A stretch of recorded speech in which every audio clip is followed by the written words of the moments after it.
નમસ્કાર. ધોરણ 9 વિષય વિજ્ઞાન પ્રકરણ નંબર 1 આપણી આસપાસમાં દ્રવ્યો.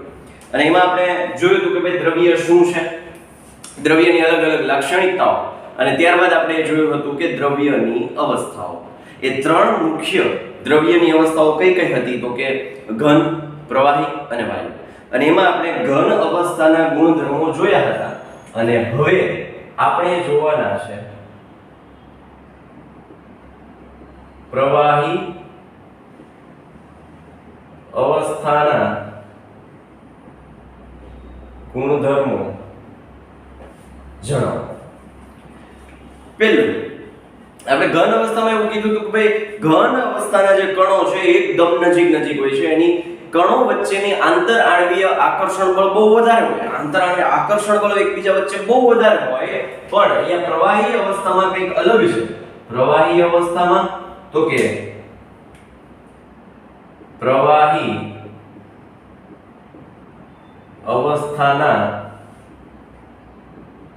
કણો વચ્ચે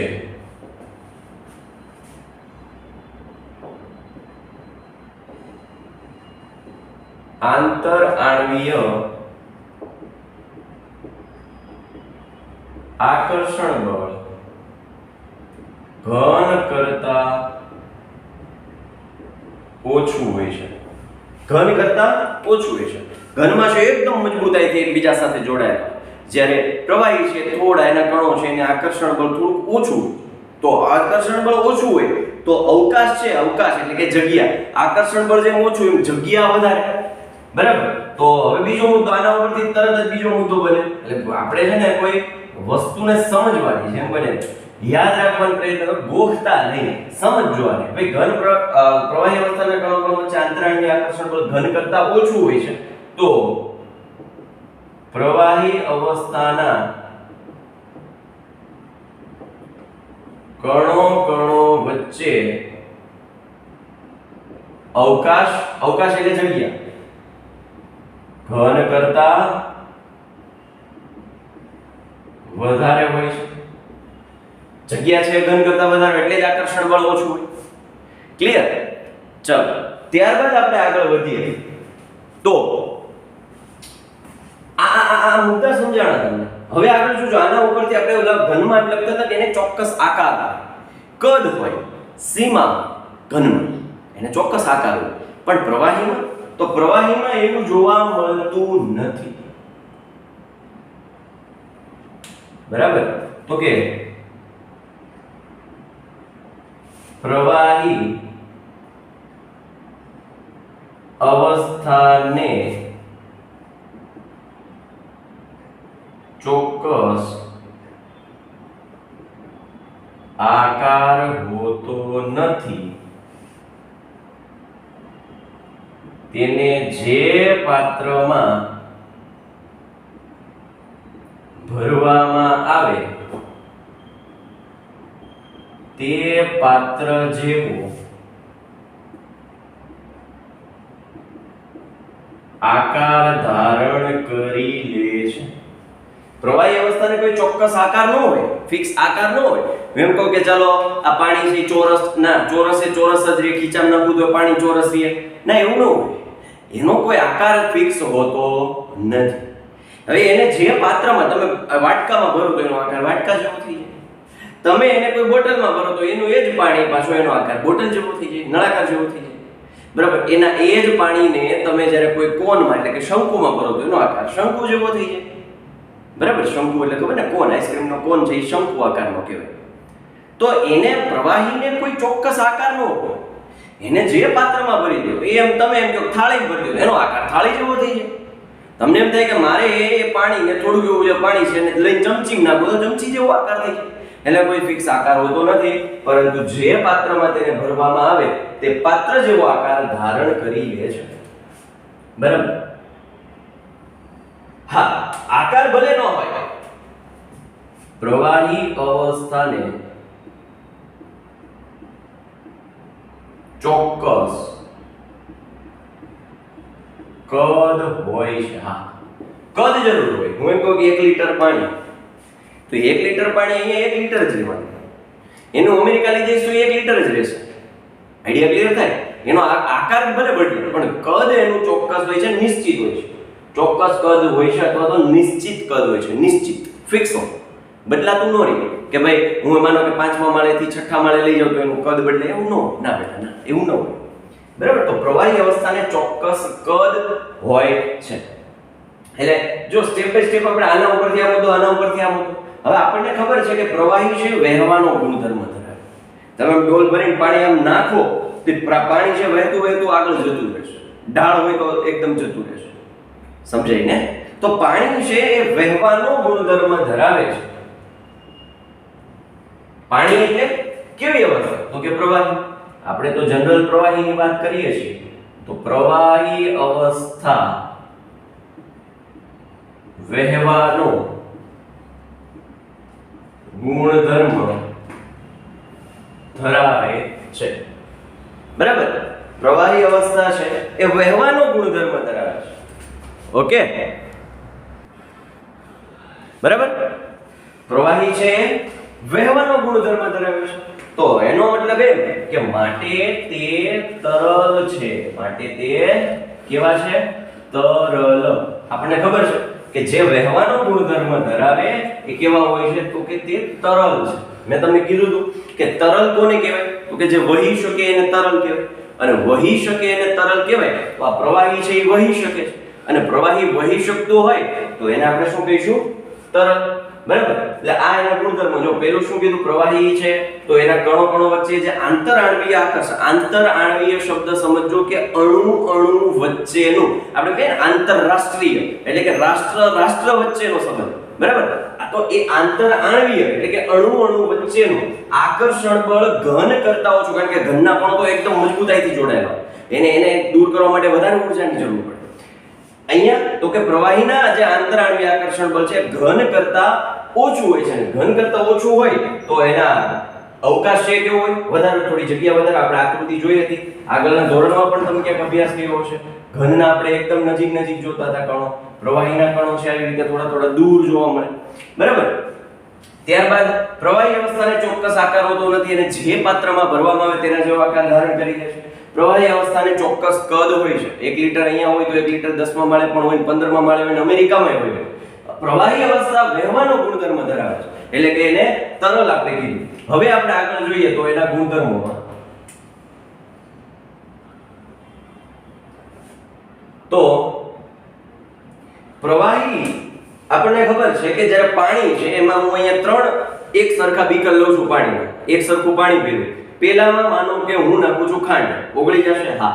એનો મતલબ કે પ્રવાહી, ખાંડ કેવું હતું? ઘન. પાણી કેવું છે? પ્રવાહી. એટલે કે પ્રવાહીમાં ઘન ઓગળી શકે. હું એમ કહેતો, એમ નથી કહેતો બધા ઘન ઓગળે છે, હું કહું ઓગળી શકે. બરાબર? ત્યારબાદ હું એમને પાણી છે બીજા બીકરમાં હું લીંબુનો રસ નાખું તો પ્રવાહીમાં પ્રવાહી ઓગળી શકે. આગેના? બરાબર? અને ત્રીજું આપણે ખબર છે કે જે આ પાણી છે હવે એમાં આપણે ઓક્સિજન અને કાર્બન ડાયોક્સાઇડ હાજર નથી. ખબર? કાંઈ વાંધો નહીં. જે દરિયાઈ અને જે જળચર સજીવો છે એ શું કરશે? તો કે એ દરિયામાંથી અને પાણીમાંથી શું કરશે? ઓક્સિજન છે પોતાના શ્વસન. તો ક્યાંથી આવ્યું હોય? તો કે પ્રવાહીમાં ઓક્સિજન ઓગળેલો હોય, કાર્બન ડાયોક્સાઇડ એમાં ઓગળેલો હોય. એનો મતલબ કે પ્રવાહીમાં વાયુ પણ ઓગળી શકે. આ ઓગળવા શબ્દનો પ્રયોગ કરવા કરતા આપણે વૈજ્ઞાનિક શબ્દનો ઉપયોગ કરશું કે પ્રવાહી અવસ્થામાં ઘન અને પ્રવાહી પદાર્થોનું પ્રસરણ. કયો શબ્દ યુઝ કર્યો મેં? પ્રસરણ શક્ય છે. હું એમ નથી કહેતો કે પ્રસરણ થાય જ. લોખંડ છે એ પાણી ન ઓગળે. બરાબર? એનું ક્ષારણ થાય પણ વાર લાગે. બરાબર? પણ હું શું કહું છું? પ્રસરણ શક્ય છે. હવે ત્યારબાદ આના પછી હજી મારે વાયુની તો વાત કરવાની રહી જ ગઈ. તો કે જળચર સજીવો પાણીમાં ઓગળેલા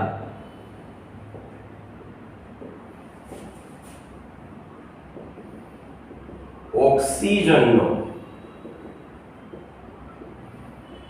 શ્વસન તરીકે ઉપયોગ કરે છે. મતલબ કે વાયુનું પણ પ્રવાહીમાં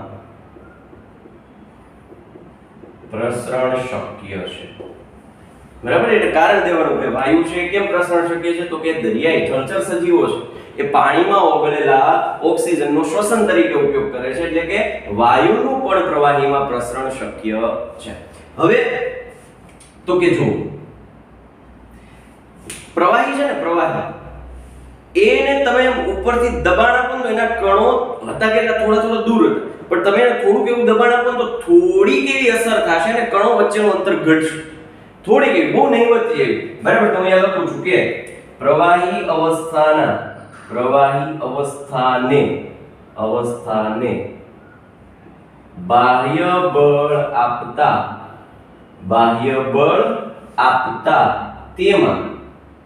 તેના કદમાં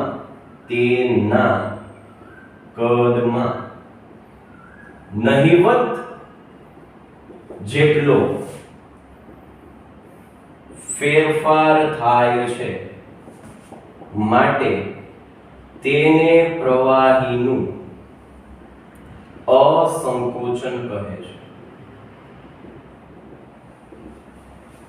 બરાબર. તમે માનો કે કોઈ પ્રવાહી છે, ઇન્જેક્શન છે, લેટ્સ સપોઝ તમે ઇન્જેક્શનમાં પાણી ભર્યું, તમે આગળથી જે નોઝલ છે ત્યાં આંગળી રાખીને પછી તમે પાછળથી એને દબાણ આપશો તો એમાં ફેરફાર થશે, પણ તમે નહીં નોંધી શકો કારણ કે તમારું દબાણ એટલું સફિશિયન્ટ નથી. બહુ ઉચ્ચ દબાણ એને આપવામાં તો થોડો એવો ફેરફાર થાય, અને થોડો એવો ફેરફાર થાય છે માટે તેને પ્રવાહીનું અસંકોચન કહે. જ્યારે તમે માનો ખાલી હવા ઇન્જેક્શન ભરો અને તમે આગળથી હાથ રાખી દો, બરાબર, અને પાછળથી પ્રેશર આપશો સિરિંજને, તો એ પિસ્ટનને તમે પ્રેશર આપો તો હા થોડું કેવું તો દબાશે. વાયુમાં તમે દબાણની અસર વધારે થાય, પ્રવાહીમાં દબાણની અસર ઓછી થાય, કારણ કે એના કણો ઓલરેડી થોડા તો નજીક હોવાના છે, પણ ઘનમાં દબાણની અસર થાય એટલે અદબનીય છે, એ દ્રઢ છે, એવું આપણે ઘન અવસ્થામાં જોયું, બરાબર. એટલે આ વાત થઈ પ્રવાહી અવસ્થાના ગુણધર્મો, બરાબર. એને લાઈનમાં યાદ રાખજો, સમજજો. એક મુદ્દા ઉપરથી બીજો મુદ્દો, એના ઉપરથી ત્રીજો મુદ્દો, એટલે આપણને આ જનરલી 4 માર્ક્સમાં અથવા તો 3 માર્ક્સમાં પ્રશ્ન પૂછાતો હોય છે. ક્લિયર? તો કે ભાઈ પ્રવાહી અવસ્થાના ગુણધર્મો જણાવો, તો આ 1 2 3 4 5 6 7 8 એટલે જનરલી 4 અથવા તો 3 માર્કમાં પ્રશ્ન પૂછી શકાય જેવી પેપર્સ છે.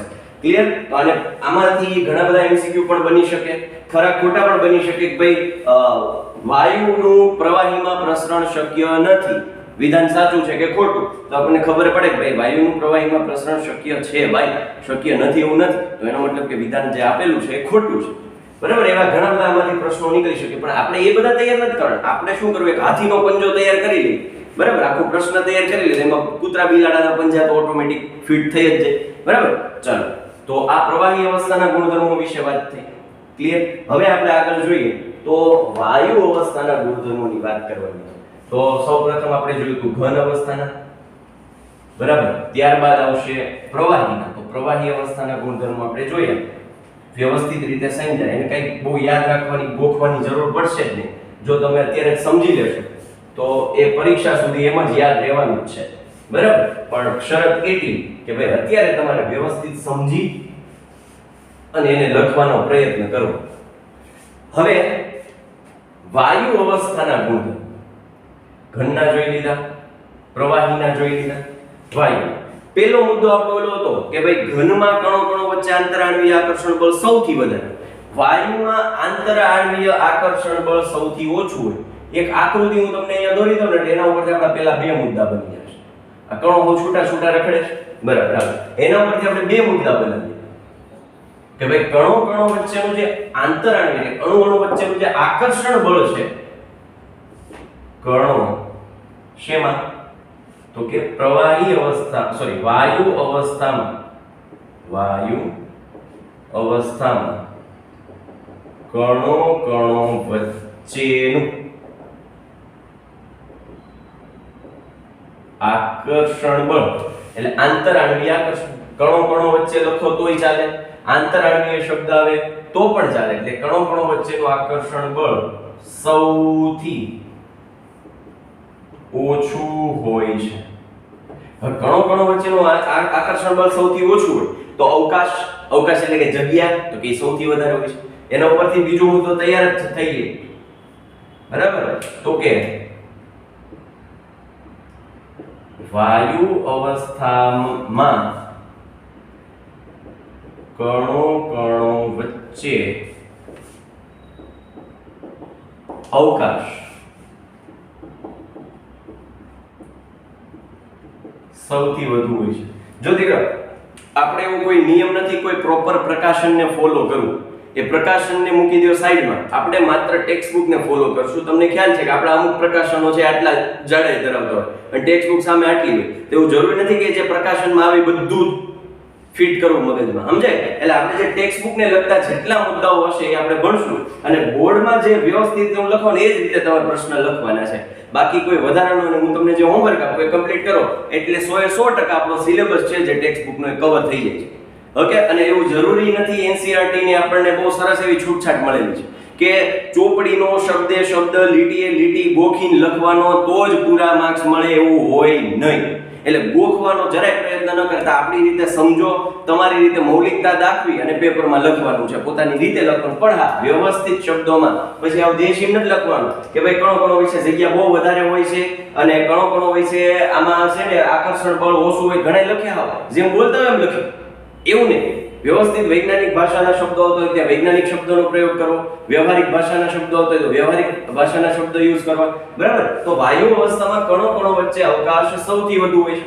ત્યારબાદ વાયુ છે, વાયુ એને ચોક્કસ આકાર કે કદ ન હોય, એ ચોક્કસ જગ્યા માનો એમ કહો કે વાયુ છે જે ફુગ્ગામાં માનો જે હવા ભરી છે એ ફુગ્ગાની હવા છે એનું એક બોટલમાં સમાવી શકો, એને ચોક્કસ કદ ન હોય, એને હું દબાણ આપીને બહુ આખી કરીને હું બીજી કોઈ નાના એવા પાત્રમાં ભરીશું, આખા રૂમની હવા છે એને હું નાની એવી બોટલમાં ભરીશું, એને ચોક્કસ કદ ન હોય, એ ચોક્કસ જગ્યા ન રોકે।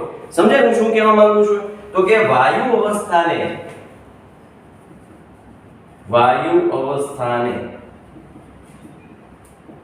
ચોક્કસ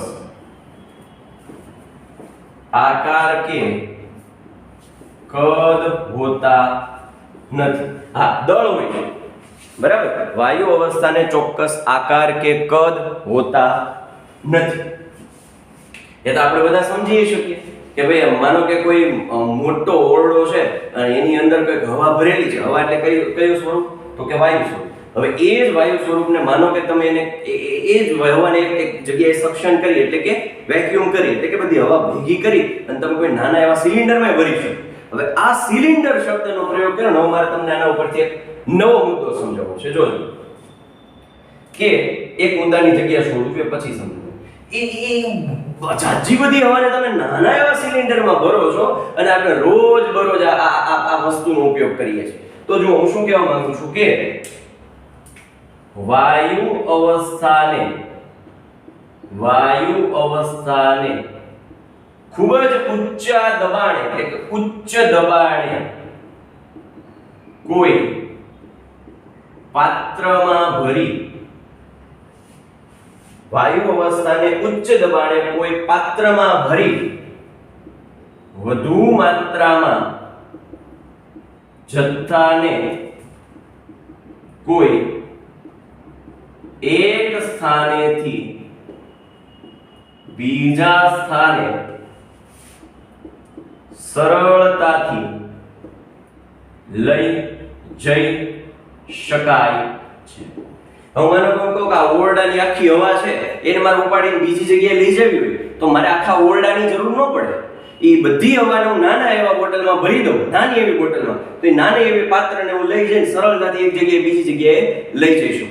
એટલે વાયુ અવસ્થા જે છે એનું જે કદ છે એ તો મેં તમને કીધું એટલે ફિક્સ નથી, એનો મતલબ એને કોઈ નાના પાત્રમાં ઉચ્ચ દબાણે, જો અહીંયા એક કન્ડિશન છે ઉચ્ચ દબાણે, તમારે દબાણ વધારે આપવું પડે તો જે જગ્યા થાય। હું તમને એમ કહું ચાલો વર્ગખંડમાં આપણે 50 વિદ્યાર્થીઓને બેસાડવા છે તો 50 વિદ્યાર્થીઓ વ્યવસ્થિત બેસી જાય, પણ એની જગ્યાએ બીજા 2 ક્લાસને આપણે પ્રોજેક્ટરમાં કંઈક બતાવવું છે ને એક સાથે બેસાડવા છે તો તમે છૂટા નહીં બેસો, તો મારે તમને કેમ બેહાડવા પડશે? હાલે બેની ધક્કા મારી મારે 150 ફીટ કરવા પડશે, સમજાય? બીજા 2 ક્લાસમાં એન્ટર થાય તો 150 વિદ્યાર્થીઓને બેસાડવા માટે શું કરવું પડે?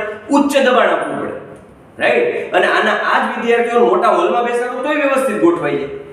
150 વિદ્યાર્થીઓ છે મોટા હોલમાં બેસાડો તો એક સમાઈ શકે, 150 વિદ્યાર્થીઓ મારે આ રૂમમાં ક્લાસમાં નાના ક્લાસમાં સમાવવો હોય તો પણ સમાય, પણ શરત કઈ? ઉચ્ચ દબાણ।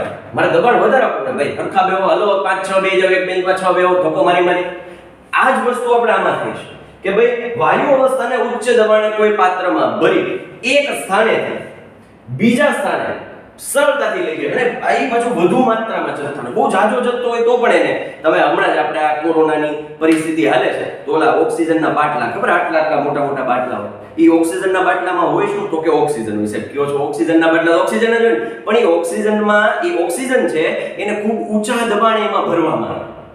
બરાબર, એટલે તમે ક્યાંક વાતચીત દરમિયાન સાંભળ્યું હશે ભાઈ ઓક્સિજનનું પ્રેશર કેટલું છે, ઓક્સિજનનું પ્રેશર એમાં મેન્ટેન રાખવાનું છે. તો એ ઓક્સિજનની અંદરનું જે પ્રેશર છે એને ખૂબ ઊંચા દબાણે ભરવામાં આવે. એટલે ઉદાહરણ તરીકે એક તો મેં તમને દઈ દીધું કયું ઓક્સિજનના સિલિન્ડર. અને તમે બધાએ આ પરિસ્થિતિમાં અત્યારે તો તમે કદાચ ક્યારેય નહીં જોયા હોય પણ ઘણા પહેલી વખત હાલમાં જોયા હશે. બરાબર, અમુકે તો નહીં જોયા પણ આ પરિસ્થિતિમાં જોયા હશે. ભાઈ ઉદાહરણ તરીકે ઓક્સિજનના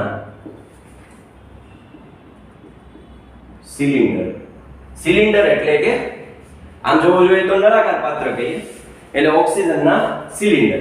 બરાબર, આ ઉપરાંત પણ હજી ઉદાહરણ છે કે ભાઈ આપણે રોજબરોજ ઘરે આવતો રાંધણ ગેસ એટલે કે એલપીજી. શું કીધું મેં? એલપીજી એટલે કે liquefied petroleum gas. Liquefied petroleum gas એટલે આપણે એને એલપીજી નું ફૂલ ફોર્મ શું થાય? Liquefied petroleum gas. આ શબ્દ છે લિક્વિફાઈડ એટલે કે પ્રવાહીકૃત પેટ્રોલિયમ વાયુ. પ્રવાહીકૃત પેટ્રોલિયમ વાયુ. પ્રવાહીકૃત એટલે શું? એટલે કે વાયુ અવસ્થાને પ્રવાહીમાં રૂપાંતર કર્યું છે. અને વાયુ અવસ્થાને પ્રવાહીમાં રૂપાંતર કરવું એટલે આપણી પાસે ત્રણ, જો અહીંયા આપણી પાસે આ ઘન, પ્રવાહી, વાયુ. ઘન છે તો કે એના કણો એકદમ નજીક ગોઠવેલા છે, અડ કે બેઠેલા છે. બરાબર, પ્રવાહી છે તો કે એના કણો થોડા છૂટા છે. બરાબર, અને વાયુ છે તો કે એના એકદમ છૂટા છે. હવે આને હું દબાણ આપું ને, આને દબાણ એટલે કણો શું આવશે? નજીક. કણો નજીક આવે તો એ કોની ગુણધર્મ છે? તો કે એ તો પ્રવાહીનો ગુણધર્મ છે. બરાબર, એ કોનો ગુણધર્મ છે? ઘન, પ્રવાહી અને વાયુ. ઉચ્ચ દબાણ આપું એટલે કણો નજીક આવે. કણો નજીક આવે તો એ શેમાં રૂપાંતર થઈ જાય? પ્રવાહી. એટલે જેને કહેવાય લિક્વિફાઈડ પેટ્રોલિયમ ગેસ. તમે ગેસનો બાટલો હલાવો તમને એમ થાય ઓહો આમાં પાણી ભર્યું છે, પણ જ્યારે ગેસ સ્ટવ ચાલુ કરો છો ત્યારે તો કે ત્યાં તો પાણીના ફુવારા નહીં મારતા, એ તો તમને નથી દેખાતા. એનું કારણ શું? સાહેબ આ અમને ઘણીવાર પ્રશ્ન થયો પણ કદી સમજાણું નહીં કે બાટલામાં હલાવીએ તો અમને પ્રવાહી ભર્યું એવું લાગે, પણ ગેસનો સ્ટવ ચાલુ કરીએ તો ત્યાં તો કઈ ફુવારા મારતા નથી પાણી પ્રવાહીના.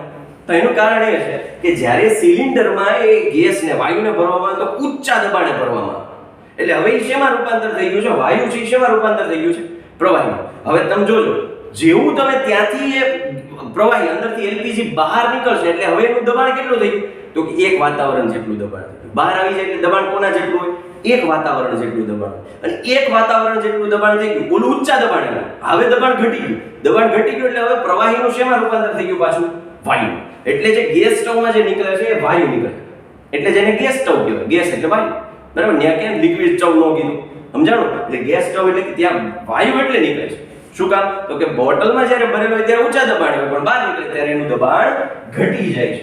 ચલો, આ કારણથી આ એલપીજી ને શું કહેવાય? પ્રવાહીકૃત પેટ્રોલિયમ વાયુ, એલપીજી. અને એવો જ બીજો સીએનજી, કમ્પ્રેસ્ડ નેચરલ ગેસ. જો અહીંયા પણ શબ્દ આવ્યો કમ્પ્રેસ્ડ નેચરલ. વાંચતા ન આવડે ઘણા એમ કહે ને ચલાવવા વાંચો એટલે કે નેચરલ. Compressed natural gas. બરાબર, કમ્પ્રેસ્ડ એટલે ઊંચા દબાણે ખૂબ દબનીય. બરાબર, નેચરલ એટલે કુદરતી વાયુ. એને પણ એવી જ રીતે દબાણ કમ્પ્રેસ એટલે ઊંચા દબાણે ભરવામાં આવે એટલે શું થઈ જાય? ઊંચા દબાણે ભરવામાં આવે શેમાં રૂપાંતર થઈ જાય? પ્રવાહી. ઓક્સિજનને ઊંચા દબાણ, oxygen cylinder, liquefied petroleum gas અને સીએનજી એ આના ઉદાહરણ છે. ભાઈ આ વાયુ અવસ્થાને હવે એક મુદ્દાની મેં અહીંયા જગ્યા છે. કેમ? તો કે તમને ખબર છે કે ભાઈ વાયુ છે એ કેવો વહેવાનો ગુણધર્મ ધરાવે છે. બરાબર, તો વાયુ વહેવાનો ગુણધર્મ ધરાવે માટે તે કેવો છે? તરલ. વાયુ અવસ્થા વહેવાનો ગુણધર્મ ધરાવે છે માટે તે તરલ છે. ઓકે, હવે આ વાયુની તો આપણે વાત જોઈએ. હવે વાયુને માનો કે તમે એક ફુગ્ગો છે, ફુગ્ગો. હવે ફુગ્ગો ફૂલાવો છો, તમે ફુગ્ગો ફૂલાવતા જાઓ છો, ફૂલાવતા જાઓ છો, ફૂલાવતા જાઓ છો, પણ એક સમય એવો આવશે કે શું થઈ જાય? ફૂટી જાય, બ્લાસ્ટ થઈ જાય.